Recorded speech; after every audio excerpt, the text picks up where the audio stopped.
પ્રસ્તુત છે અત્યારના મુખ્ય સમાચાર.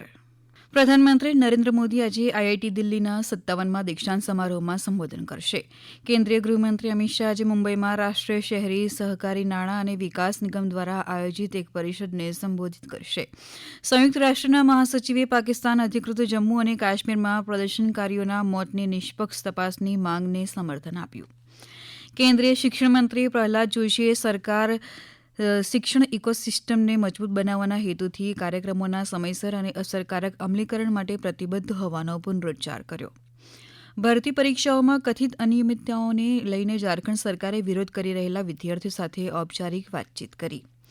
હિમાચલ પ્રદેશના ચંબામાં વહેલી સવારે ખાનગી બસ પલટી જતા ડ્રાઈવર અને કંડક્ટર સહિત 7ના મોત અને 11 ઇજાગ્રસ્ત.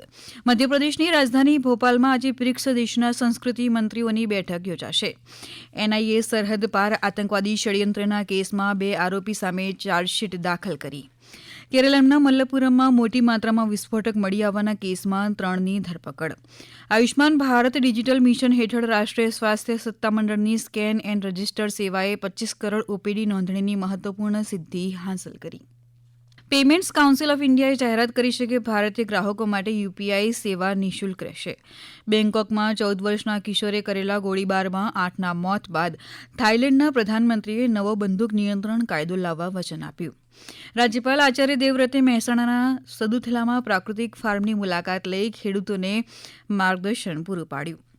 રાજ્યમાં એનાલોગ પનીર સામેની ઝુંબેશમાં 842 પેઢીઓની તપાસ. ધોરણ 3થી 8ની સત્રાંત પરીક્ષા 17થી 25 ઓગસ્ટ દરમિયાન યોજાશે. રાજ્યમાં આગામી 7 દિવસ હળવાથી મધ્યમ વરસાદની આગાહી. 50,000 જેટલા શિક્ષકો આજે ટેટ એચની પરીક્ષા આપી રહ્યા છે. બેડમિન્ટનમાં ભારતીય shuttler Ashmita ચાલિહા Korea masters super 300 ટુર્નામેન્ટની મહિલા સિંગલ્સ સેમીફાઇનલમાં રક્ષિતા રામરાજ સામે ટકરાશે. મુખ્ય સમાચાર પૂરા થયા. હવે પછી આપ 12 વાગે મુખ્ય સમાચાર સાંભળી શકશો.